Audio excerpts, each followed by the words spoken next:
Grabar. Bueno, muchísimas gracias, buenas noches, gracias por estar aquí conmigo. Me emociona mucho lo que vamos a ver hoy porque, me lo puedo imaginar a veces como que esas épocas tan tumultuosas que eran de la Edad Media. Entonces, pues eso es lo que vamos a empezar a abordar, un poco de eso, un poco de algunos de aspectos el periodo de la Edad Media, pero enfocándonos más en la parte occidental. Em, la semana pasada nos habíamos enfocado, pues había devuelto un poco a este periodo del temprano cristiano, de arte, de paleocristiano, temprana arte, para especialmente abordar esta noción de cómo iba a haber un tipo de sincretismos, de un sincretismo estilístico que se va a dar, en donde vemos que los cristianos están utilizando un vocabulario visual del arte clásico, ¿verdad? Todavía. Y algunos aspectos como, por ejemplo, en este caso, esta fórmula artística para referenciar al emperador que da la ley, pero en este caso, pues estamos ante el emperador, pero Cristo, ¿verdad? Entonces está la figura de Cristo con San Pablo y San Pedro a cada lado de él, ¿verdad? Entonces vemos cómo se inserta lo clásico, símbolos del clasicismo dentro de pues este nuevo arte que se está creando. Em, Abordamos también algo que es importante, que no señalé antes o tal vez no le di suficiente importancia, pero hoy sí nos vamos a enfocar mucho en esto, en el hecho de que los libros como hoy los usamos, es durante la Edad Media que se les da la forma que usamos, que es un folio doblado y pues cosido o pegado, porque durante la época clásica era principalmente pergaminos enrollados, ¿verdad? Y entonces es con los textos cristianos, como este que estamos viendo acá, que habíamos visto la semana pasada, Génesis de Viena, una de las pocos libros, bueno, quedan pocos libros del periodo paleocristiano bueno, bizantino, y este está entre esos libros, y vemos nuevamente ciertos elementos de lo clásico todavía presente ahí, estas figuras que el artista está tratando de representar de una manera bastante, em, digamos, que convence, pero a la vez también utilizando esa forma de registro que habíamos visto, por ejemplo, en la columna trajana o esas líneas de lectura que se pueden hacer visuales de las imágenes. O habíamos visto, por ejemplo, de ese mismo Génesis, esta imagen que también va contando la historia, pero ahora ya no son historias contadas de hazañas políticas de los emperadores, sino que estamos viendo las representaciones de las historias bíblicas.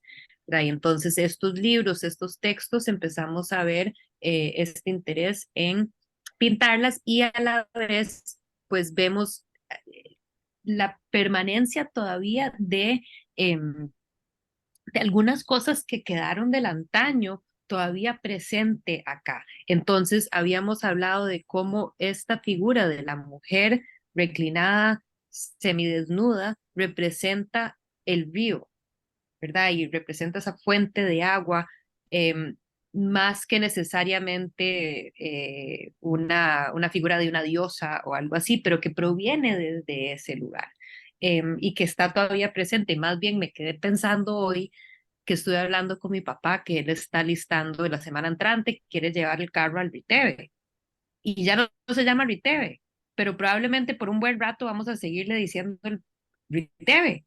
Entonces uno puede entender cómo es que siguen presentes ciertos elementos dentro del pensamiento de la gente y dentro del vocabulario visual utilizado en el arte. En este caso, el Keilos, que es el Dios celestial aquí presente y aquí Jesús con sus pies encima de esa figura celestial de un Dios que había sido un Dios pagano, pero que aquí simplemente se utiliza precisamente para decir que Cristo está encima de ese campo celestial. O en este caso, igual ese símbolo para una figura de fuente de agua.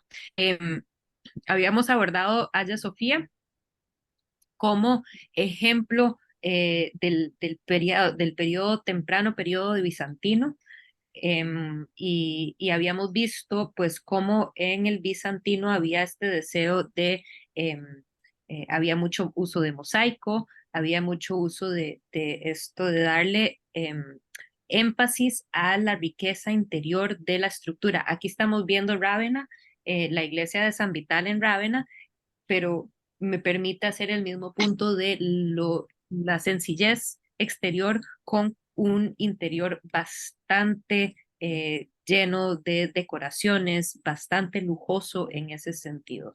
Y entonces esta búsqueda va acompañada también de un cambio que se da en el estilo y en la manera en que se representan las figuras humanas. ¿Verdad? Es importante señalar acá que todavía hay ciertas cosas presentes de la época clásica, así como que la importancia de los pliegos, pero ya no sentimos los pliegos de la tela, que es algo tremendamente clásico, pero están las figuras muy aplanadas. Y casi que uno siente que son como recortes pegados ahí. Sí hay búsqueda de darle un poco de volumen o moldear un poco la cara con las sombras, ese búsqueda de realismo todavía está presente o de naturalismo todavía está presente, pero en general las figuras casi que flotan, ¿verdad? Ya no sentimos el peso de esas personas ahí, ya no entendemos la estructura corporal que está por debajo de estas, pues, telas que usan estos señores en este caso. Y habíamos visto también el ejemplo de Teodora, la emperatriz, o pues esposa de Justiniano, que son los que están aquí representados, y que es interesante señalar que creo que esto lo mencioné la semana pasada, pero cómo es que ella, tanto Justiniano está llevando uno de los como uno de los implementos de la Eucaristía, que entonces sería el donde se sitúan las hostias. Interesante señalar un temprano ejemplo de un libro en este formato de códice, ¿verdad? Que hoy en día ya simplemente lo llamamos libro, pero en general es un códice, un libro que se abre así, ¿verdad? Con una portada. Vamos a ver ejemplos de ese tipo de libros. No hay muchos ejemplos de este periodo bizantino que sobreviven, pero pues sí hay cientos de ejemplares, pero hay muchos más del periodo que sigue después, posterior, a este que es bastante temprano. Buenas noches, doña Giselle, bienvenida. Entonces, pues el arte bizantino tiene mucho detalle, mucho lujo con el uso del oro en el interior de los espacios, ¿verdad? Este interés en pues esos detalles minuciosos, ¿verdad? En los patrones de los vestidos acá de las mujeres en el cortejo. Este es de este temprano periodo bizantino. Este es otro ejemplo que vimos rápidamente hacia el final de la clase, pero que también señala cómo todavía hay elementos de lo clásico presentes, estos pliegos, pero que a fin de cuentas ya no hay tanto énfasis en tratar de recrear la profundidad y el espacio tan convincentemente, porque más bien eso ya no va a ser, eh, ya, ya estas figuras no están en nuestro campo, ¿verdad? No son parte de nuestro espacio. Entonces habría que entender cómo se puede crear un espacio espacio donde un campo celestial, donde estas figuras pueden estar, en donde no se confunde de cierta manera que residen en nuestro plano, ¿verdad? Sino que residen en otro plano. Eh, y notamos ciertas cosas, por ejemplo, que son interesantes y que uno se pregunta, ¿será que el artista no podía o no sabía o es que simplemente no era de interés? Pero si vemos este espacio que es como este tipo de nicho, en la parte superior del arcángel Miguel, él está enfrente del nicho. Ojo como hasta que vemos el brazo y esta ala que está enfrente de esta columna, em, y que mientras tanto él más bien está parado, metido para adentro como si fuera encima de unas gradas, ¿verdad? Y que si fueran gradas, entonces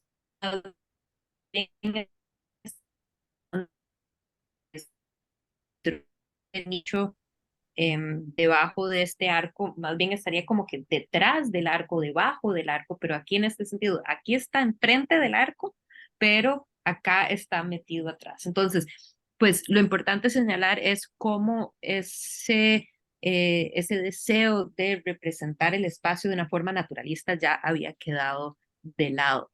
Este objeto en sí es súper interesante. Mientras lo estuve investigando, me pareció que se trata esta cosa. Em, no se preocupe, doña Giselle. Aquí estas son dos hojas de un díptico, hechos, o sea, dos como puertitas de un díptico que abrían y cerraban, ¿verdad? Como si fuera un libro, que tenían como una bisagra y entonces se abría y cerraba. Y adentro habían había como un espacio hundido que servía de recipiente para cera. Y la cera era un lugar en donde se escribían mensajes, se podía escribir un mensaje y después el mensajero de uno se lo llevaba, digamos, a la amiga, como para confirmar que sí, hoy en la noche llego a la cena, ¿verdad? Y entonces acordémonos que no había papel, todavía no se utilizaba el papel, los códices estaban redactados sobre pergamino, un material mucho más resistente que por dicha que el papiro, ¿verdad? Entonces por eso tenemos más libros que solemos tener. Otros textos anteriores fueron sobre papiro que es más como un tipo papel, pero bueno, en ese momento no había papel como para escribir notas y apuntes, y entonces me parece muy interesante era como un buen invento que se hiciera para mandarse mensajes entre personas. Entonces, eran mensajes que se podían borrar. Entonces yo mandaba la invitación, por ejemplo, quiere venir a cenar a mi casa a las 7 p.m. y después seguro se calentaba nuevamente esa misma cera y ahí uno podía mandar el mensaje de vuelta. Eh, entonces, obviamente esa era para una élite que podía escribir o que tendrían escribanos que podían mandar los mensajes, no era cualquiera. Sí, Lil, adelante. Perdón, me perdí un poquito. Esta imagen que estamos viendo es del vessel, digamos, de la vasija donde se derritía la cera. No, es como imagínense que es como una hoja, imagínense como la portada de un libro. Entonces, Ah, hubieran ok, ok. dos portadas, estamos viendo solo un Ajá, lado, entonces era como un dip ajá. que abría y Ok, cerraba, ok. así, y después adentro tenía como un espacio hundido donde estaba la cera. Entonces, Ah, como ok. para proteger el mensaje en la cera, se llevaba Claro. como, me lo imagino casi como llevarse una billetera o algo así, Exacto, sí, sí. como un Sí, entonces objetito. la otra persona podría contestar adentro y Exacto, tenía que devolver exacto. el chunchito este. Genial, Ay, qué divino. qué genial, me fascina la idea. Sí, me encanta la idea. Sí, es buenísimo. Ahora que estamos buscando soluciones sostenibles, ¿verdad? Pero bueno, Exacto. aquí de eso se trata el objeto en sí, pero lo que nos interesa señalar es, pues, estos aspectos que todavía permanecen ahí, que juntan lo clásico con lo cristiano en el mundo bizantino, ¿verdad? Que es donde vemos todo este montón, este lujo de detalle, el uso del griego que prevalece en la región, em, que eso va a ser muy importante, ¿verdad? Entonces esto siendo un elemento de esa región. Esta imagen también la habíamos visto la semana pasada, pero es súper importante, es uno de los pocos íconos que sobreviven del temprano bizantino, ¿verdad? Y que el bizantino hay que recordarnos que es lo que quedó del imperio oriental, ¿verdad? Del este, de Roma. Acordémonos que Constantino se había llevado la capital, la había movido de Roma para Constantinopla y de ahí separa también el imperio y queda separado, ¿verdad? Y entonces el imperio bizantino se mantiene bastante consolidado a diferencia de lo que sucede en el occidente, pero que ahí vamos a verlo más a fondo hoy. Pero en el lado de la creación artística en la región del Imperio Bizantino, habían muchos íconos. ¿Y cuál era la idea de estos íconos? Era que este era un objeto que le ayudaba en la meditación, que entonces a través de yo estar observando esta imagen con mucha devoción y meditando sobre la imagen que estoy viendo, voy a tener esa comunión con Dios, ¿verdad? Voy a entablar mi relación directa con Dios. Entonces, así era como se concebía el uso de estos objetos. Pero es importante señalar lo que había sucedido y el por qué no tenemos muchos de estos que todavía, ¿verdad? O sea, ¿por qué desaparecieron tantos? Entonces, como les mencionaba, estos iconos vienen de la palabra icon, que es griego para imagen, y para algunos, pues tenían esta función milagrosa y que además si uno eh, como que veneraba, de cierto modo, como que, y veneraba no, hay que tener claro que no era idolatría, aunque esa se convierte en la preocupación, pero que, ¿no? De cierto modo, si yo me fijo tanto y si le rezo mucho a la Virgen a través de esta imagen, le va a ser como un beneficio adicional para la Virgen, ¿verdad? Em, entonces, estos normalmente y probablemente doña Giselle ha visto de esto, hay iconostasias, que eran estas paredes normalmente que separaban la nave del santuario, la parte, o sea, del santuario que quedaba detrás del ábside y la nave en sí. Entonces, como la parte más religiosa, especialmente en las iglesias, pues, ortodoxas, separan ese espacio y que entonces como que el santuario es la parte más santa y no necesariamente está como abierta o visible al público. Y hay estas grandes paredes conocidas como iconostasias que donde figuraban estos íconos. Y entonces uno estaba ahí en la misa y también podía enfocarse en estos. Lo que sucede es que eh, hay, hay un momento, un periodo conocido como la iconoclasia, pues en el lado bizantino, en donde hay una preocupación en sí. Ícono, sabemos qué significa, o sea, imagen, clasia viene de ruptura, de romper, la palabra proviene de ahí, y entonces era este periodo de una destrucción deliberada de estos íconos religiosos. Em, entonces, había como pues una gran destrucción de estos íconos, este periodo, no nos quedan muchos. Eh, esta, que es de Sinaí, la tenemos porque ya para el tiempo en que era la iconoclasia, esa región ya no le pertenecía a los bizantinos. Entonces, como que se salvaron de eso y pues es un ejemplo de estos íconos tempranos, pero que vemos eso mismo, que hay una mezcla con algunos aspectos del arte clásico presente todavía. Si vemos a la figura de la Virgen, vemos pues un poco de este modelado de la cara, sentimos el cuerpo que está debajo sentimos cómo proyecta hacia adelante esta rodilla, pero a la vez estas figuras de los dos santos, Teodoro y Jorge, interesantemente, ambos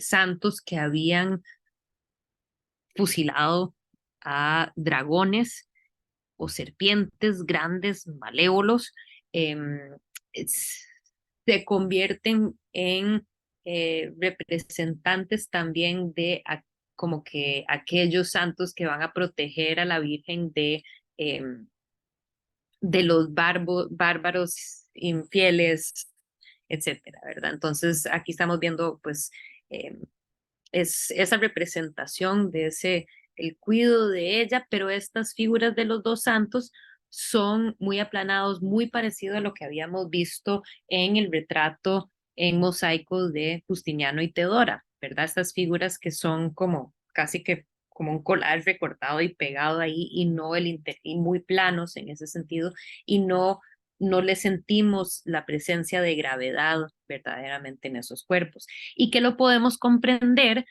precisamente por la preocupación que había tan profunda de esta preocupación con la idolatría. ¿Verdad? Y por eso es que se mandan los iconoclastas, pues había esa persecución de las personas que defendían los iconos. Sí, yo de adelante. ¿Esto es mosaico o eso es pintado? Esta es pintura, es encáustica, que es pigmento mezclado con cera. Entonces es un proceso que se usaba hasta en Egipto para retratos, un medio que se usaba bastante, particularmente en esta región, y sí, sobre madera. Gracias. Sí, no es mosaico. Pero podría haber sido un mosaico porque en la época bizantina, pues imágenes como estas se creaban también en mosaico, pero importante señalar que pues habían mosaicos y también habían estos iconos. Y bueno, importante señalar que lo que sucede en este periodo es que pues hay esta persecución de los iconódulos, que son las personas que defendían a los íconos, pero también va a ser muy interesante contemplar qué sucede con esos artistas, que pues había toda esa serie de artistas en Constantinopla, en el mundo bizantino, que con las diferentes, o sea, cada vez más como que a veces se reforzaban, a veces se disminuían, se volvían a reforzar las como que leyes en contra de el uso de los íconos y no va a ser hasta el 843 que eh, una emperatriz, la emperatriz Teodora, va a volver a reinstaurar el uso de los íconos. Ella era fiel usuaria de eso y aunque su marido, el emperador, lo había prohibido, ella seguía haciendo eso, ella o sea, estableció que sus hijas las iban a instruir en el uso de los íconos y luego cuando muere el esposo, el emperador, y ella queda de regente para su hijo, ella elimina todas las leyes en contra del uso de los íconos y hasta la fecha es considerada santa por haber hecho eso en 843. Entonces, eh, ahí es un dato interesante de Teodora y de estas mujeres poderosas que logran hacer cosas. No sé qué, o sea, qué hubiera sucedido si no hubiera pasado. Es interesante contemplarlo, pero de todos modos, pues mujeres que en la historia tuvieron algún rol ahí que pues, suelen ser pocos los ejemplos que conocemos. Sí, Lil. Que es muy interesante lo que decís, digo que tiene mucho valor porque cuando mi primer acercamiento, diga, con la palabra íconos y con este tipo de cosas son los íconos rusos, que Ujú, son obviamente muy posteriores. ujú. Entonces yo me imagino que si ella, como cabeza del imperio y todo, no hubiera hecho o derogado esas leyes o algo, no se hubieran seguido haciendo íconos y no nos hubieran llegado hasta la fecha los íconos rusos, quién sabe, ¿verdad? Exacto. No, exacto. O sea, ese es el punto de pensarlo, o sea, cómo eso cambió, cómo por una Ajá. decisión de una mujer haya cambiado eso tan profundamente. Ujú.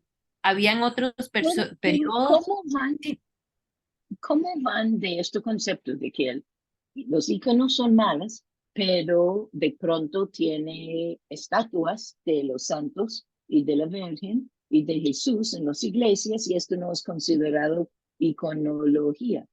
sí, claro, sí, porque no habían necesariamente esculturas y estatuas en este periodo, o no tenemos.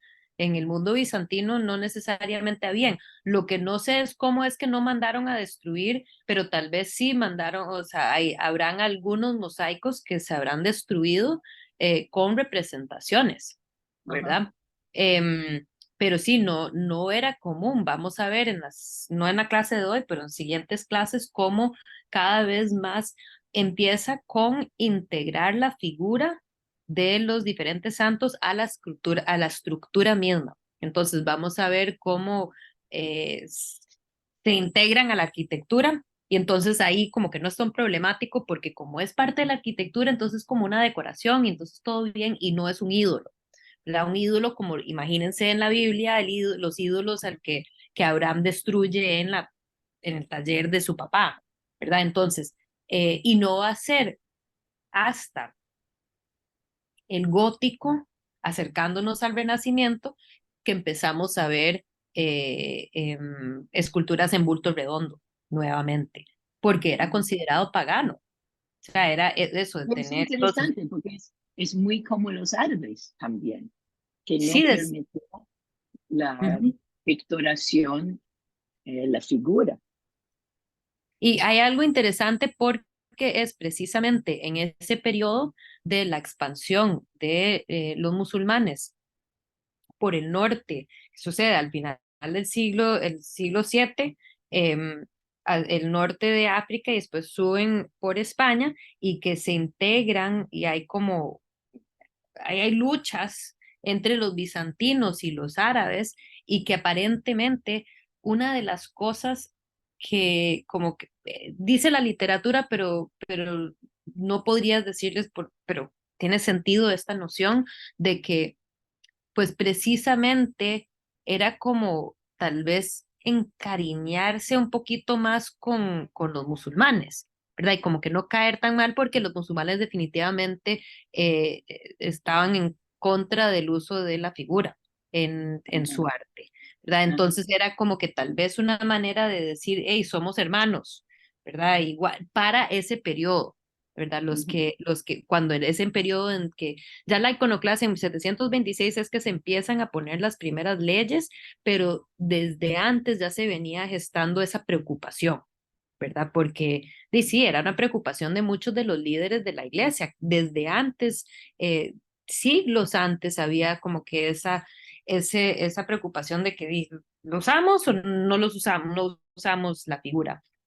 Y bueno, como sabemos, bien volvió la figura, entonces este periodo de la iconoclasia fue un periodo extenso, pero principalmente en la parte bizantina y que lo que es interesante es que estos artistas, muchos, se supone que muchos de ellos o algunos de ellos habrán ido a, hacia la región donde que vamos a estar viendo hoy, que es más bien la parte occidental de lo que había sido Roma, y y vamos a ver algunos de esos artistas ahora. Bueno, los que asumimos venían de esa región. Entonces, por ahí básicamente habíamos quedado aquí, nada más porque es una imagen tan bonita, no la quería quitar de la semana pasada. Verla de cerca, me encanta esta imagen. Em, Ahora nos devolvemos a la parte occidental, a toda esa parte de Europa y me salto unos cuantos, perdón. Ay, eso es como no lo voy a hacer. Eh, ¿Cómo es que se dice en eso? Un spoiler. No quiero hacerles el spoiler de lo que viene. En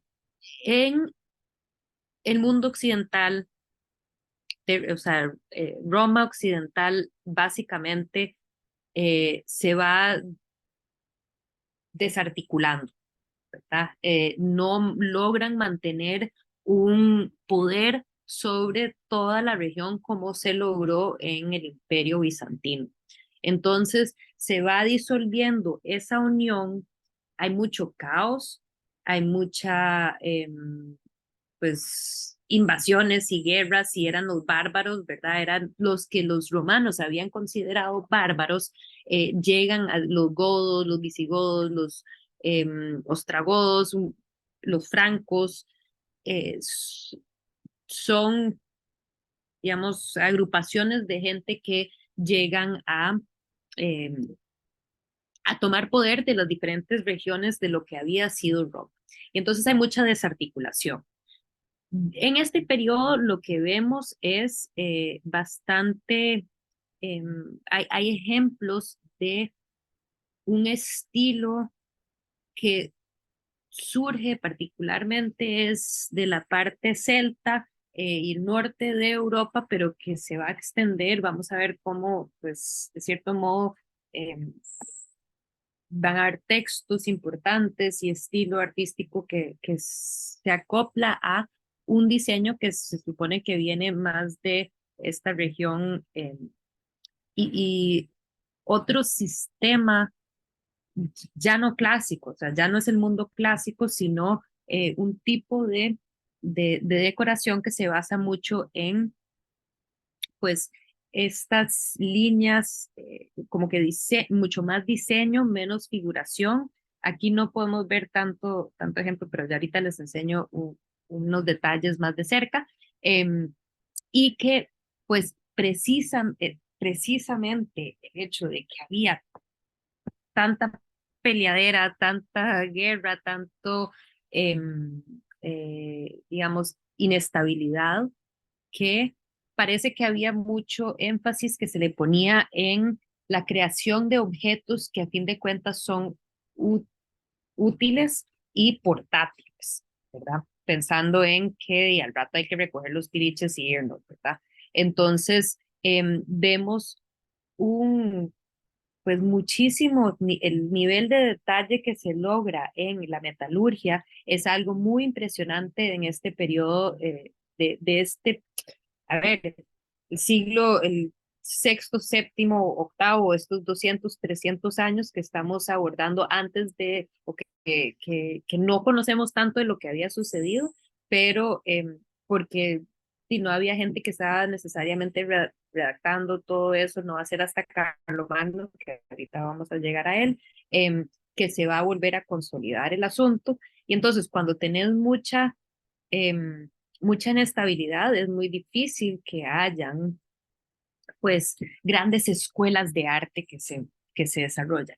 Sin embargo, se nota y podemos ver que obviamente habían artesanos y artistas tremendamente capaces, ¿verdad? Que los diferentes tipos de técnicas en el trabajo de oro, eh, este eh, inter, ¿cómo se dice? Lil interlace, o sea, entrelazado de las Entrelazado, líneas, sí. este entrelazado de las líneas y cómo también hay el uso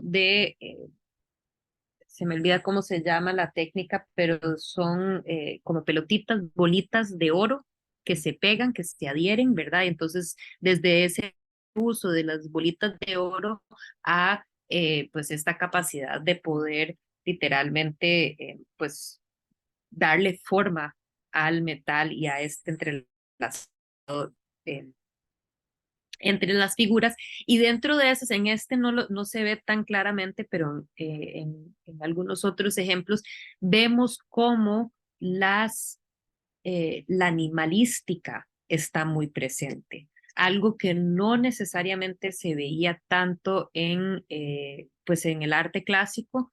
El arte clásico no integraba tanto la animalística. Eso quedó como que en el pasado, el uso de de la representación de animales, obviamente se iban a usar, pero eran como símbolos, eran representativos de otra cosa.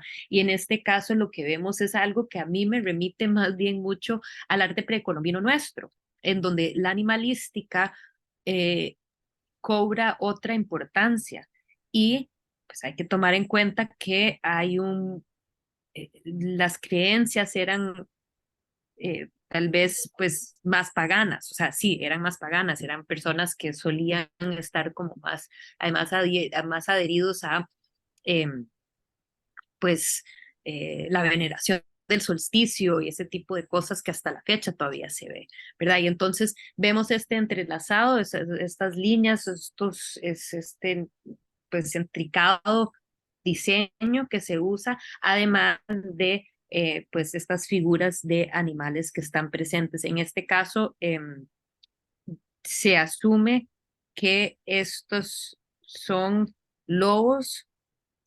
Hay dos interpretaciones, o uno que es lobos que están devorando a la persona, y entonces lo vemos acá a ambos lados.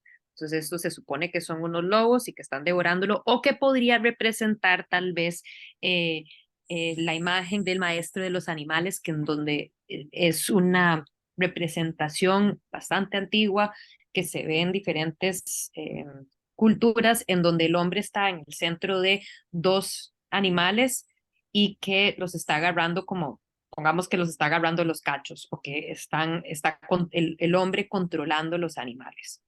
Entonces, no se han decidido cuál de esas dos lecturas es, podría ser cualquiera de las dos, pero lo interesante es ver, pues sí, ese devolviéndonos a cierto elemento de la animalística y como de otro sistema de pensar las cosas. Estos son del norte, y este tipo de diseño como de la región de Inglaterra y Escandinavia y por ahí donde estaban los vikingos eh, moviéndose ahí en esa parte norte.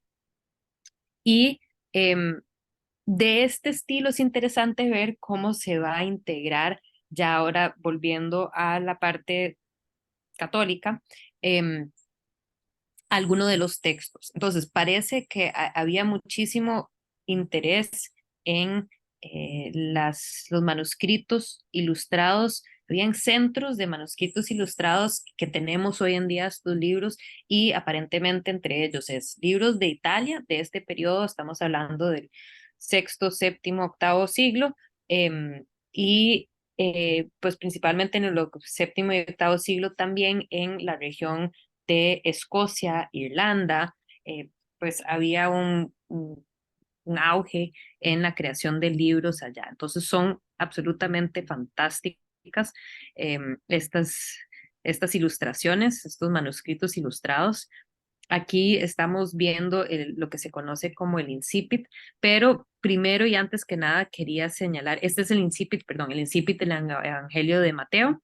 Lo que estamos viendo es un folio de los evangelios del Lindisfarne, que es esta región, se cree que probablemente se creó o se hizo en Irlanda, esta región de Irlanda, y el libro del Evangelio, los Evangelios, son los textos de los cuatro evangelistas que cuentan la vida de Cristo, la vida y muerte de Cristo.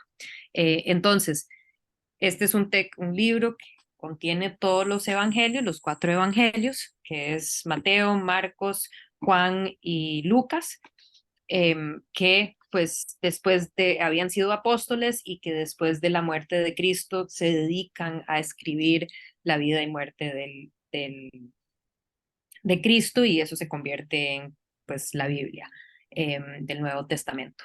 Entonces el incipit es la primera página que contiene las primeras palabras, pero ojo cómo vemos similitudes en los diseños de lo que habíamos visto, el trabajo en oro y la metalurgia pues, de esa región, cómo lo vemos integrado a a las ilustraciones y al texto mismo, ¿verdad? Son figuras como serpientes, como diferentes tipos no sé, lagartijas o animales que podrían ser hasta que pájaros, ¿verdad? Y peces. Entonces, toda esta combinación de animalística en los elementos decorativos de un texto cristiano. Em, Dentro de este mismo Lindisfarne, de este Evangelio de Lindisfarne, también hay miniaturas, con lo que se conoce como la miniatura, que son los como que dibujos de escenas de lo que está escrito, ¿verdad? Entonces tenés la parte que es el texto mismo y que el texto mismo puede llevar todos estos componentes decorativos y después están las miniaturas que son las escenas y en este caso estamos viendo Mateo, que está escribiendo su evangelio. Y vemos a Mateo representado por su símbolo, que es el ángel. Aquí podemos ver, esto me encantó, entonces les traje, todos estamos viendo el que acabamos de ver, es San Mateo, San Marcos, San Lucas y San Juan. Entonces, en estas eran como, pues retratos básicamente de cada uno de los evangelistas. Obviamente no sabemos cómo se veían, no es que se pretenden ser retratos como hoy en día los pensamos, sino que eran simplemente representaciones figurativas de aquellas personas que escribieron estos textos que están frente a nuestros ojos para leer, ¿verdad? Los evangelios.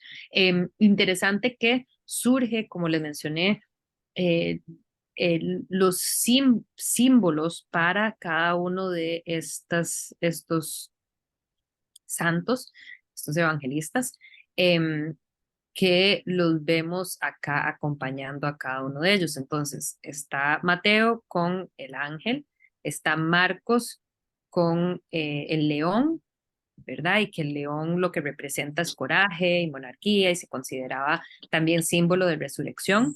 Luego está Lucas con el toro, que se supone que es una figura de sacrificio, de servicio, de fuerza, y de último a Juan, que es el símbolo del águila y que es el símbolo del cielo también, ¿verdad? Entonces, cada uno de los cuatro evangelistas tiene su símbolo y por eso es que a veces uno nada más ve esas figuras.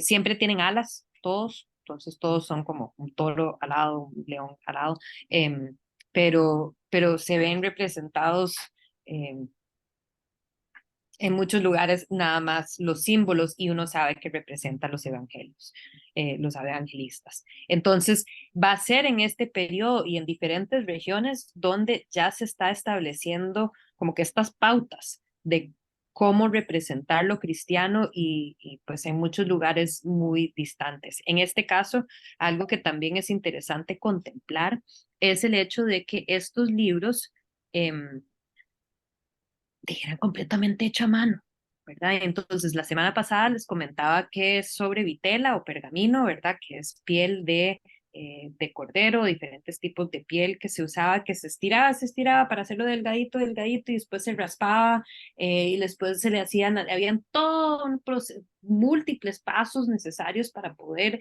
crear un libro de estos, ¿verdad? Y que además al pobre escribano, yo me lo imagino porque y a veces uno no entiende lo que lee, como que la letra es difícil de entenderla.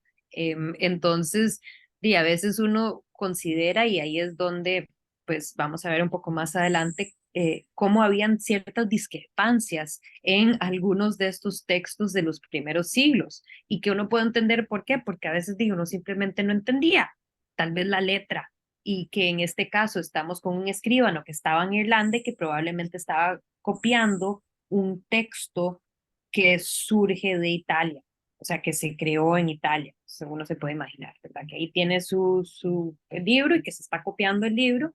eh, y bueno, entonces, podía durar años y obviamente iba a durar muchos años cuando el nivel de detalle es este. Entonces, cada uno de estos, perdón, los retratos de los evangelistas iban acompañados de una página conocida como el carpet page, que no sé cómo se diría eso, o sea, si en español se dice, pues, no sabría decirle cómo se traduce eso al inglés, un carpet page, em, pero que, bueno, probablemente proviene el carpet porque parece, pues, un carpet, ¿verdad? Pero que representaba a cada uno de los evangelistas también. Y esto es una tradición que esta es una de las más tempranos, uno de los ejemplos más tempranos de eso, pero que lo hemos repetido en diferentes lugares y que todos tienen algún tipo de elemento de cruz, ¿verdad? Entonces es el uso de una cruz, pero que por otro lado uno lo ve y que de cierto modo se considera que así se usaba también como cierto tipo de mandala, ¿verdad? Porque uno se puede perder en estas imágenes. Entonces, si uno está leyendo el libro y está ante esta imagen y está contemplando el texto, pues también se piensa que eran como elementos pues, que apoyaban en la meditación. Sí, Jody. Es interesante porque es el mismo, dice que cuando escribe una Torah, que es el Viejo Testamento, el hecho de escribir la letra es un acto religioso. Y es como con esto, hay algo en el formato de cómo ubica las letras y todo, es como una especie de meditación. Entonces no es un proceso técnico, sino que en sí escribirlo es un asunto metafísica casi, como no tiene dibujos como estas cosas tan divinos, pero es el mismo concepto con el acto de escribir y cómo y dónde ubica las letras, es algo como una meditación. Y que, bueno, todos estos libros se creaban en lo que se llaman scriptorium, un scriptorium, que eran como talleres para crear libros y todos eran monjes, ¿verdad? Entonces todos eran religiosos, todos eran eclesiásticos, ¿verdad? Eran personas que se dedicaban la vida a la religión, ¿verdad? Entonces sí, y se supone que para poder, y yo no sé si, yo supondría que es igual con los escribanos de las Torás, que había todo un proceso de rezo antes de empezar a trabajar en el libro, ¿verdad? Entonces Exacto. era parte del día a día de estos monjes que estaban en sus claustros y que se dedicaban todo el santo día o a rezar o a hacer esto, ¿verdad? Y era como su aporte al mundo. Em, entonces, bueno, estos libros son absolutamente divinos. Aquí podemos ver otra de las páginas del Lindisfarne, que es el San Marcos, pero y creo que es importante señalar nuevamente aquí cómo hemos dejado de lado, así que por completo, el naturalismo del clásico, ¿verdad? Aquí lo único que queda es un poquito que podemos entender la estructura del cuerpo a través del contorno de la línea, pero aparte de eso, con respecto a perspectiva, pues no la pega, ¿verdad? Para nada. Si vemos con el banquito de los pies, que no sabemos en los tiempos romanos cuál era el sistema, como hoy en día sabemos que hay un sistema de la perspectiva matemática o cónica que se estableció en Italia, ¿verdad? Y que es un sistema que ya muchos de nosotros aprendemos. Entonces, no sabemos cuál era el sistema, pero era bastante convincente, ¿verdad? En la época romana. Aquí ya a ver, por un lado uno podría decir o sugerir que ese conocimiento se perdió, ¿verdad? Que perdimos la capacidad o el conocimiento de poder dibujar de esa manera y que aquí hay un intento de tratar de darle cierto aspecto de perspectiva, pero no la pega.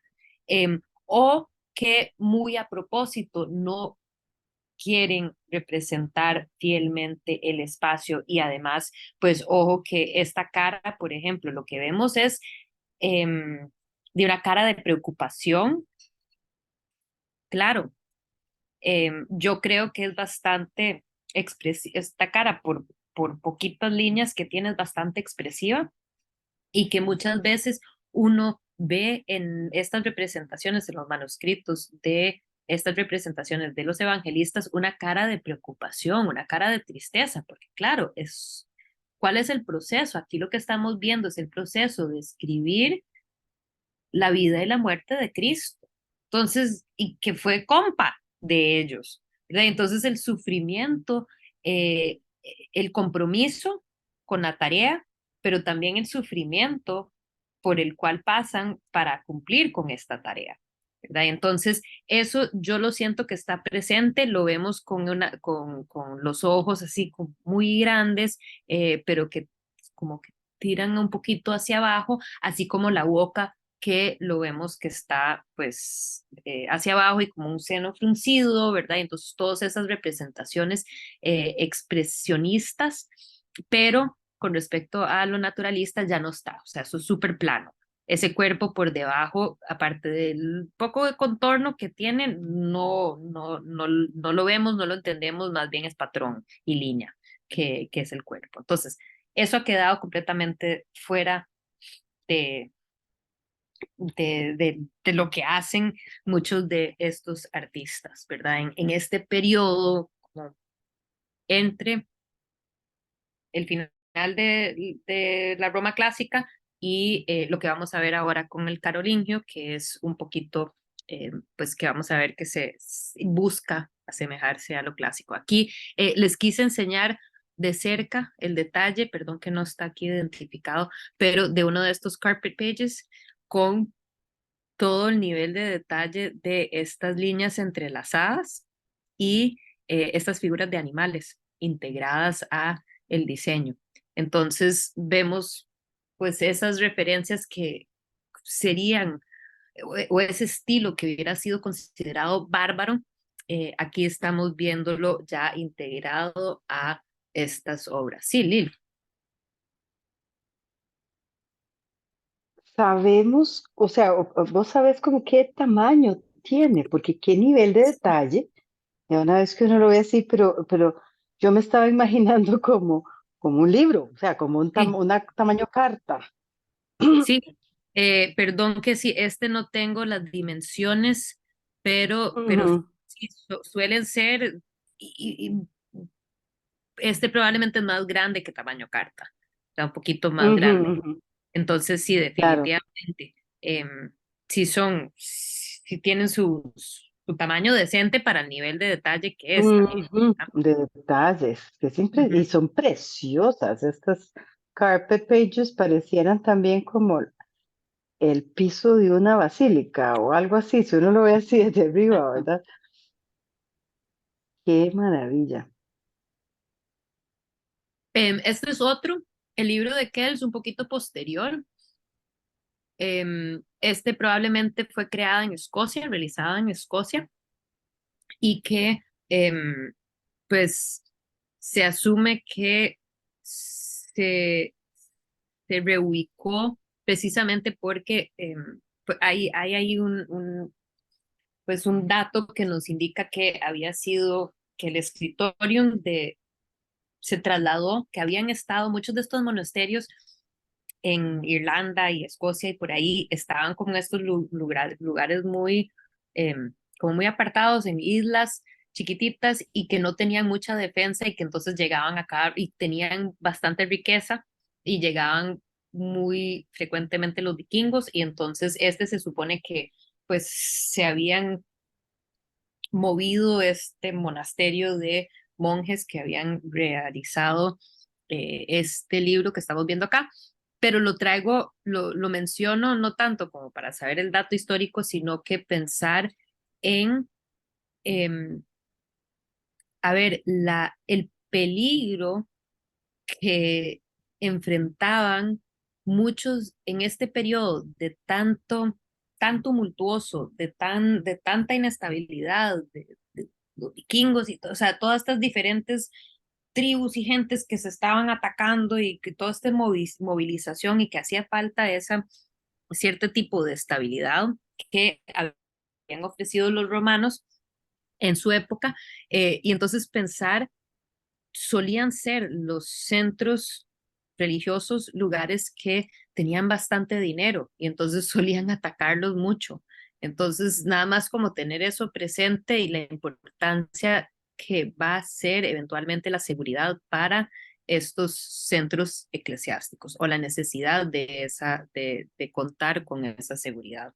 Entonces, bueno, aquí este es el libro de Kells, que también sería el incipito, las primeras tres palabras del texto de Mateo, que dice, creo que es como que Cristo nació entre o algo así. Entonces aquí casi ni siquiera entendemos el Kiro, esa es la página conocida como la página Kiro, que son Kiro y Ota, que son las tres primeras letras de Cristo en griego y que los habíamos visto en el escudo de los de Justiniano, en la página, en el mosaico de Justiniano. Entonces Quiro era el símbolo que vencerás bajo este símbolo, era lo que había soñado Constantino y luego se mantiene como el escudo de, de, de temprano bizantino, pero aquí lo estamos viendo dentro del libro del Evangelio, en donde aparece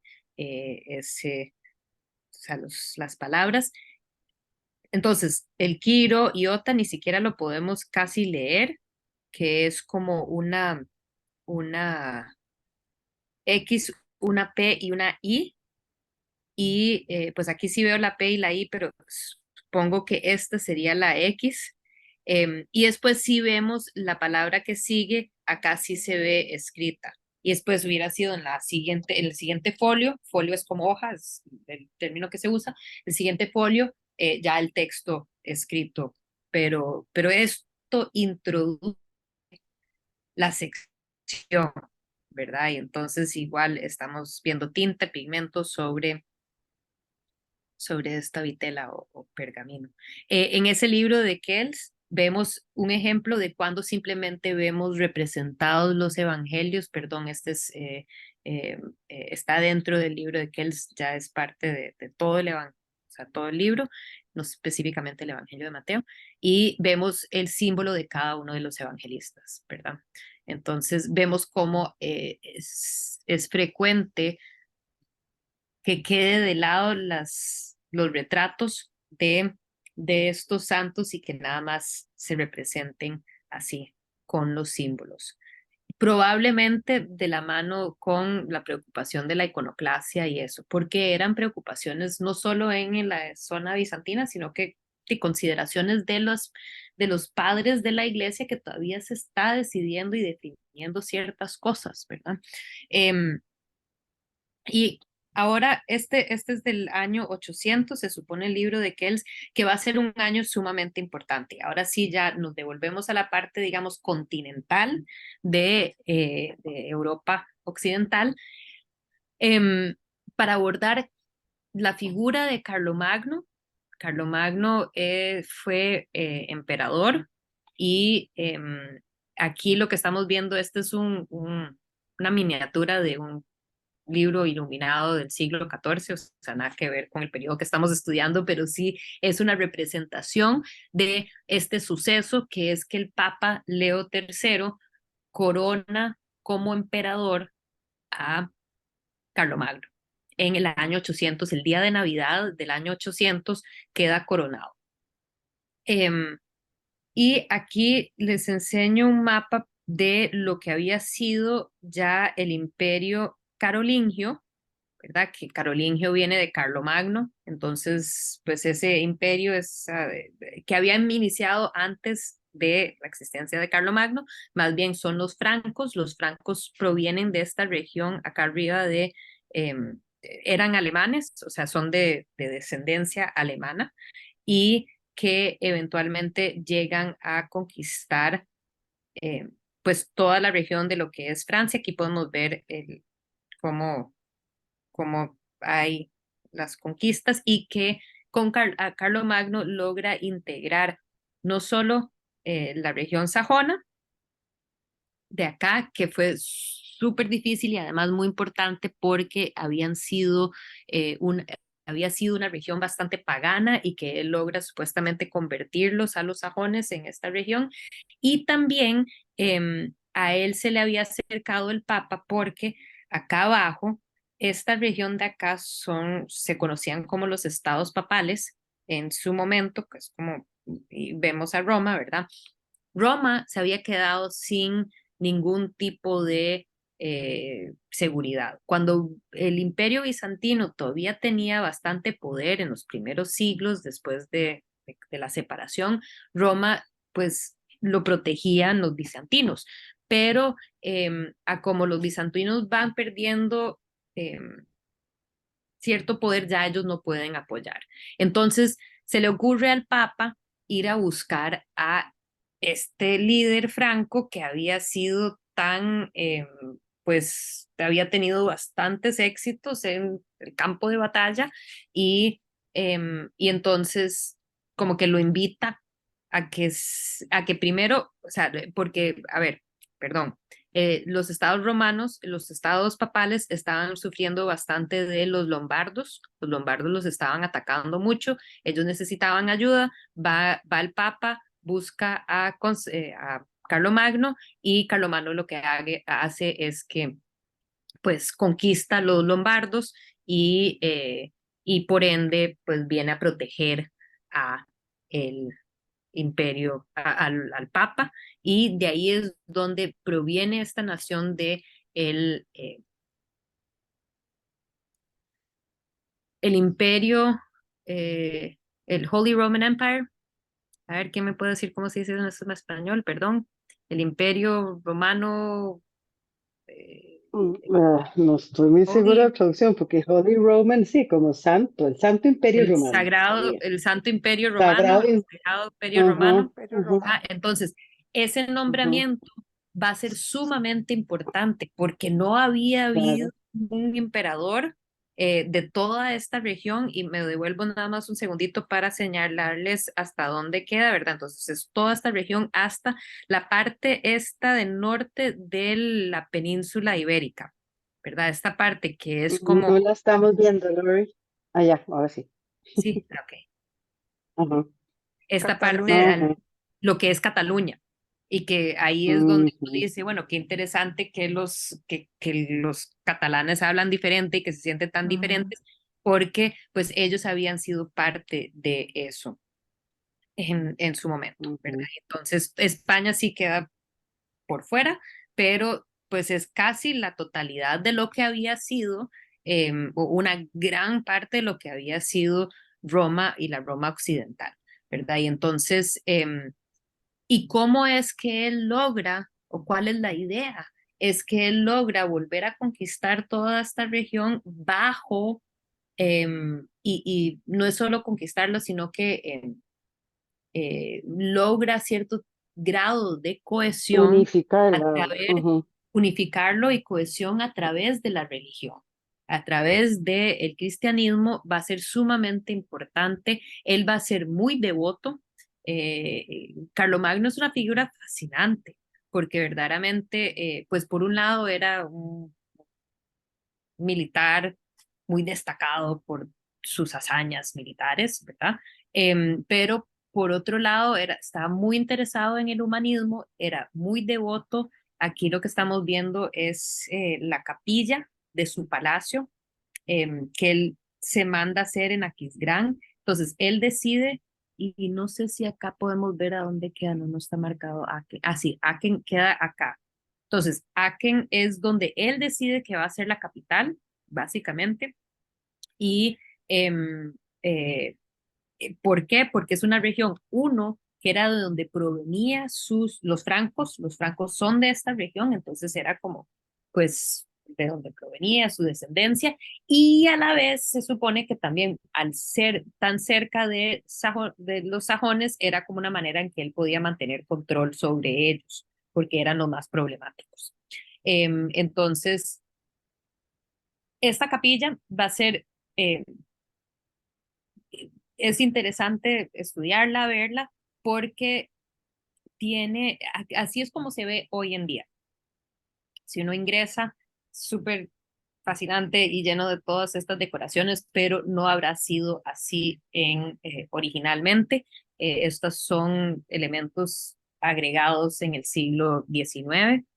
Y muy interesante de este edificio en sí, no sabemos exactamente cómo era al interior. Muchos de estos elementos arquitectónicos los había robado Napoleón, y después de la caída de Napoleón, en el siglo XIX hay un esfuerzo por restaurar la Capilla Palatina, conocida como la Capilla Palatina o la Capilla del Palacio de Carlomagno. Entonces, más o menos como que agarraron las columnas y las pusieron donde tal vez eran, no saben. Entonces, si uno va a este sitio hoy en día, pues no refleja lo que habrá sido originalmente. Por lo que prefiero ver esta foto, que es en blanco y negro, porque tal vez nos da una mejor noción de cómo habrá sido sin todos estos elementos que fueron agregados posteriormente. Todas, digamos, todas estas pinturas, estos fondos, perdón, estos mosaicos, sí estaba repleto de revestimientos también, pero no sabemos, pues no todos son los originales de pues este edificio.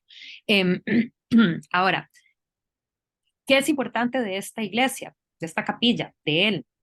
Es que él se imaginaba como un Constantino, ¿verdad? Que Constantino había, de cierto modo, reunificado y cohesionado nuevamente a Roma bajo la iglesia, bajo el cristianismo, y entonces él busca hacer lo mismo y busca nuevamente ser un emperador importante, por lo que va a integrar elementos arquitectónicos tanto eh, pues de Constantino, ¿verdad? Este gran arco, también de Rávena, perdón que está en inglés, pero de Rávena también va a estar interesado en integrar, y pues obviamente principal es el uso de el arco, ¿verdad? Entonces, ya ahorita aquí los pueden ver la comparación, espérense. Comparemos por fuera, ¿verdad? Que de cierto modo es bastante parecido. En el caso de Rávena es un edificio octagonal, en este caso tiene como una forma circular, un plano central para esta iglesia. Pero tiene un componente que es interesante, que es el Westberg, en inglés Westwork, pero viene del alemán Westberg, que es que el lado occidental o digamos del oeste de la iglesia se le hace se le distingue de cierta manera, algo que no se había necesariamente hecho antes, no se le daba como que esa distinción a la entrada, a la fachada principal de, pues, en este caso la capilla. Eso es algo que empezamos a ver acá, pero que aparte de eso, pues tiene estos elementos del plano, un exterior que es bastante, en general, bastante simple, y el tremendo uso de de los arcos y de estos como que doble niveles de arcos. Entonces, aquí estamos viendo San Vital en Rávena, y este es el Palacio de la capilla del Palacio de Carlomagno, que igual estamos viendo esa cantidad de arcos. Entonces, él busca el arquitecto que se supone que es Odo de Mers, perdón que no lo apunté aquí. Odo de Mers específicamente queda como instruido a buscar hacia atrás y generar esa relación visual con lo romano. Ahora, algo súper interesante de Carlomagno es, em, es que estaba muy interesado en el humanismo, estaba muy interesado en la educación, y hace mucho esfuerzo dentro del imperio por impulsar la educación. Ahora bien, no es la educación para las masas, o sea, no nos confundamos, pero definitivamente era extender el nivel pues, de la capacidad y la educación pues no solo de la élite, sino que también de los eclesiásticos, y también busca a estandarizar las cosas, porque como les comentaba anteriormente, pues en los diferentes lugares todo estaba tan disperso y tan desconectado que se habían desarrollado diferentes visiones y maneras y maneras de hacer las cosas, textos que discrepaban un poco, y entonces él se esfuerza y invierte un montón en que hayan muchos scriptoriums que elaboraban estos libros, y algo que es interesante señalar es pues el dato de los números que tenemos. Sobreviven 500 manuscritos creados entre 400 y 750, y sobreviven 7000 de entre 750 y 900, que es básicamente el periodo carolingio. Entonces, bajo los carolingios había un claro interés en, pues, textos, en aprendizaje, en libros, y aquí lo que estamos viendo es, pues, como si el taller, un escritorium, un taller de escribanos, de los que redactan los libros. Y otra cosa que es interesante dentro de esta búsqueda de estandarizar las cosas era que establece el carolingio minúsculo, que es la, eh, la forma de escribir, o sea, la fuente, lo que hoy en día diríamos que es la fuente, pero todo esto es a mano, ¿verdad? Em, que era unificada, que no permitía que hubieran estos detalles aquí, estos, por ejemplo, de los años 600, y que vemos que los artistas se daban ciertos lujos, ¿verdad? Y entonces se extendía cierta línea un poquito más y le daban un colochillo por allá, que hacía que hiciera mucho más difícil la lectura y por ende duraba mucho más hacer las copias. Entonces, todo esto era un proceso para incrementar la cantidad de copias que pudieran haber de los libros y la eficiencia en la producción de estos libros, con el fin de, pues, generar más conocimiento, de poder tener más centros de discusión en torno a los textos, porque él creía muchísimo en la retórica, él creía muchísimo en diferentes aspectos de la lógica. A él le interesaban y era de este periodo del carolingio que se lograron copiar y crear copias de textos clásicos que tal vez no tendríamos hoy en día, que los tenemos hoy en día por las copias que existen carolingias y no no copias originales, ¿verdad? Entonces tenía muchísimo interés en eso. Hay una historia, su biógrafo, el biógrafo de Carlo Magno, decía que él estudiaba un montón y hacía un montón de cosas,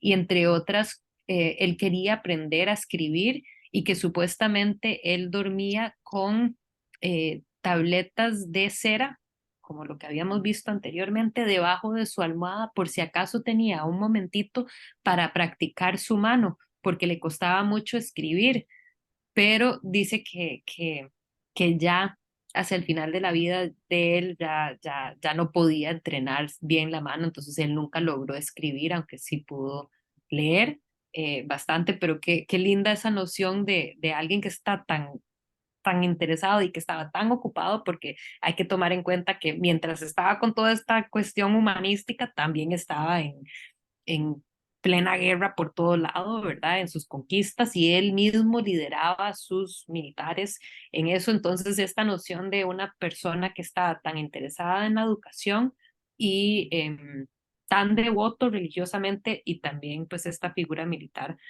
pues es fascinante pensar que existieran estos personajes de la historia. Entonces, durante el periodo, como decía, y voy a ir cerrando con estas últimas imágenes, tengo varias de estos textos carolingios que se producen bajo el reino de él. Él establece su propio scriptorium, es este propio taller para la creación de libros, y se supone que pues esta es la imagen. Volvemos a San Mateo. Este es el San Mateo dentro de lo que se conoce como el Evangelio de la Coronación, que se supone que era este libro que se usó cuando lo corona el Papa entonces que él pone la mano y como se juramenta sobre este evangelio y que supuestamente por muchos siglos, incluido hasta como que el 14, que se seguía usando este mismo libro para juramentar a diferentes personas importantes. Pero con eso dicho, también se dice que este libro lo encontró Otto, una figura que visitaremos rápidamente la semana entrante, cuando desenterró, por algún motivo, como 100 años después, desenterra a Carlomagno, se lo encuentra enterrado, sentado en su trono, con este libro en sus regazos. Entonces, bueno, muy interesante pensar la importancia de este texto para Carlomagno, pero vemos que de repente han vuelto los artistas, y probablemente bajo la instrucción de Carlomagno, de volver la mirada a lo clásico. Entonces ya estas figuras ya no son tan planas, ¿verdad? Ya hay una búsqueda de tratar de darle cierta profundidad, sentimos, hay sombras, sentimos la gravedad que jala estas telas hacia abajo, ¿verdad? Y entonces eso es muy interesante, además de ver algún tipo de interés de tratar de lograr, me causa mucha gracia, este San Juan, del mismo libro de la coronación, y vemos que hay cierta búsqueda de tener pues algún elemento de perspectiva integrado. No es por decir que esto se va a mantener, pero hay hay cierto tipo, y se habla mucho de que el periodo carolingio era como un periodo de renacimiento durante la Edad Media.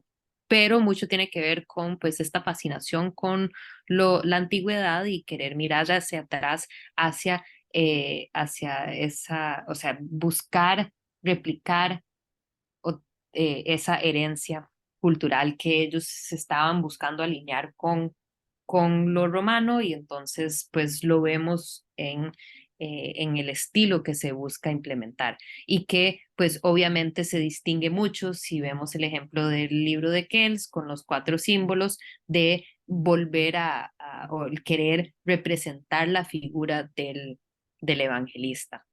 Hay otro libro súper interesante que es creado en este mismo periodo, aunque pues este no era para Carlomagno, sino que aquí tengo, es el arzobispo de Reims, que fue uno de los centros de producción principales de los manuscritos, y este es conocido como el Evangelio de Evo, porque ese arzobispo se llamaba Evo. Era súper, pues igual, un libro bastante lujoso. Este sí tengo las dimensiones, entonces era como un librito, ¿verdad? Una cosita así, em, como un tamaño libro, un poquito menos tamaño carta, em, las imágenes en sí, pero es interesante ver que contienen estos elementos entrelazados que habíamos visto en los libros anteriores, que tienen todo pues elementos celta ahí presente, y algo que a mí me parece fascinante para, bueno, las dos que son acá de Piensa en Arte, que saben, Piensa en Arte es este programa en donde utilizamos obras de arte para desarrollar la capacidad de comunicación de estudiantes en el aula. Entonces, esta es una imagen que a mí me encanta usar, estilo Piensanarte, y si tuviéramos tiempo los pondría a ustedes a conversar sobre esta imagen y qué es lo que están viendo. Pero em, ay, no los puse juntos. Ojo la diferencia entre este que está como muy, no sé, como mucho más, pues está buscando ese naturalismo, mientras que este es tremendamente expresionista. El agite de la línea, la rapidez con la cual él produce, el escribano, bueno, el ilustrador produjo esta imagen, eh, le añade cierto elemento expresionista que, que para mí por lo menos me remite al apuro que habrá tenido este artista es el evangelista Mateo en el momento que está escribiendo, ¿verdad? Y que uno aquí ve, Mm.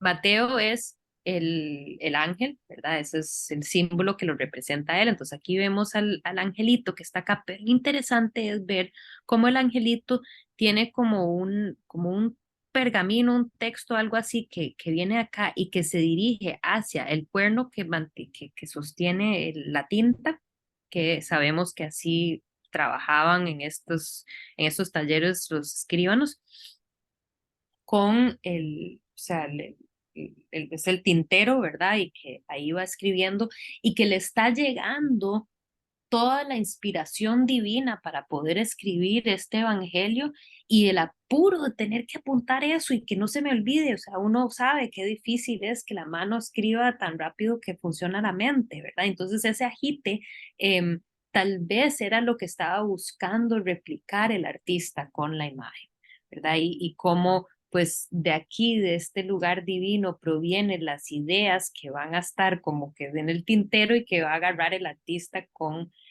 su pluma para poder apuntar. Aquí hay un deseo de nuevamente tratar de integrar, pero no la pega la perspectiva.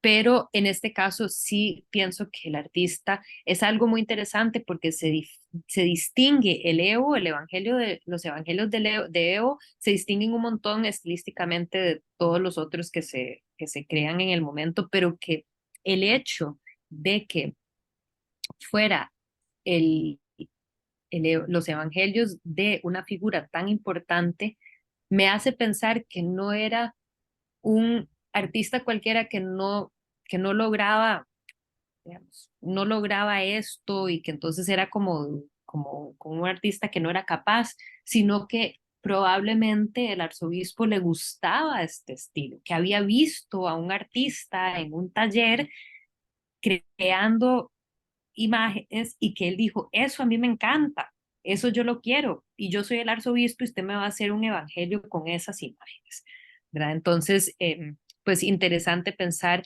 en que tal vez había cierta libertad. Conocemos, pues obviamente muy poco, no es que se hablaban de estas cosas, pero pero que tal vez en ese espíritu renacentista del momento tal vez había ciertas libertades artísticas que permitieron que hubieran este tipo de, pues, creaciones tan anómalas en su momento. Em, Me hace pensar en el manera que vio el mundo Gaudí o en un sentido en Van Gogh, tienen como una especie de locura de no ver el mundo estable como la demás gente y quién sabe, a lo mejor era algo así de este tipo, que no podría ver el mundo tan estable y tan sin moverse, entonces lo incorporó en su manera de representar esto. Súper interesante. Súper interesante. Y que igual es interesante pensar que ese arzobispo, que este sería para el arzobispo. O sea, que no era una versión cualquiera que apareció en algún rincón y que alguien hizo, sino que era para el arzobispo del momento, de de uno de los lugares donde más se producían estos libros. Entonces, sí, es súper interesante pensarlo. Voy a terminar con enseñarle este objeto fascinante que es uno de los pocos ejemplos que tenemos de las portadas de estos libros carolingios, porque la mayoría de estos textos no tienen sus tapas originales, sus cobertores originales. Y ojo el lujo de objeto. Esta portada está hecha de oro y tiene incrustado diferentes gemas y perlas. Y es interesante, ojo, es que es una cosa fantástica, em, Impresionante, sí. sumamente Wow, impresionante. Qué increíble. belleza. Em, Seguramente por un rey o alguien de sí, suma importancia. definitivamente, porque tiene este nivel pues, de gemas ahí incrustadas, no es cualquiera que tiene estas piedras preciosas, ¿verdad?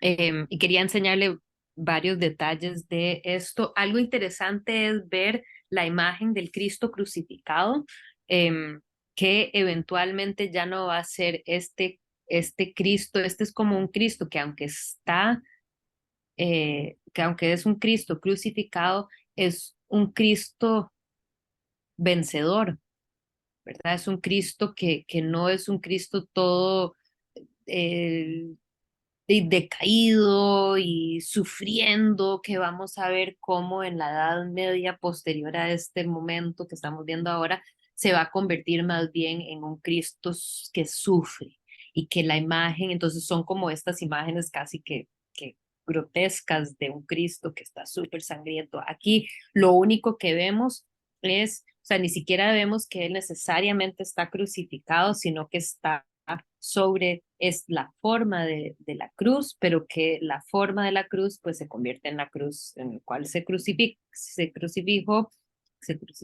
el Cristo. Y lo que sí vemos es el detalle de la mano, ¿verdad? Eso es lo único que nos representa ese elemento de la estigmata, ¿verdad? De donde lo anclan a la cruz, pero algo que es muy chiva es que aquí parece que está chorreando sangre, pero ojo como esa sangre que le sale de la mano se convierte en unas uvas, ¿verdad? Como del vino. Entonces me parece pues una manera muy ingeniosa de contemplar o considerar eh, la representación de esta escena, ¿verdad? Una escena que podría ser devastadora, pero que aquí es más bien un Cristo bastante, pues, dignificado, ¿verdad?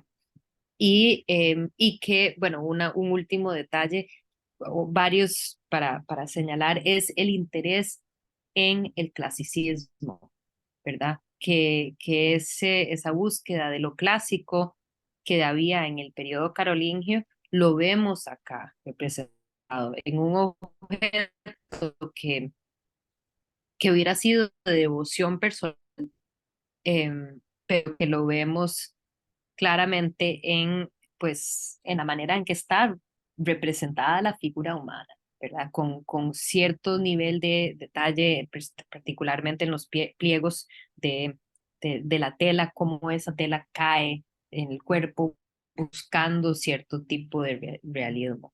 Y que ese clasicismo hasta que lo podemos ver representado en estos arcos. Entonces, toda esta portada es casi como si fuera una construcción arquitectónica con estos elementos integrados y vemos esta arcada que básicamente circula o rodea la figura de Cristo. Entonces, eso era lo que quería cubrir con ustedes hoy, la importancia de la religión cristiana para, pues, para volver a establecer cierto tipo de orden en el continente europeo.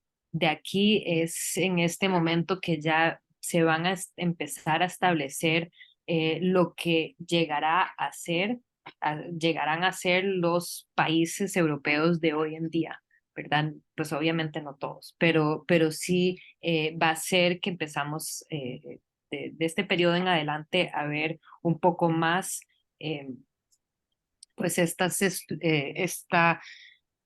eh, ¿cómo se dice? ¿Cuál es la palabra que estoy buscando? Una división geopolítica cada mes que se acerca pues más a lo que se conoce hoy en día.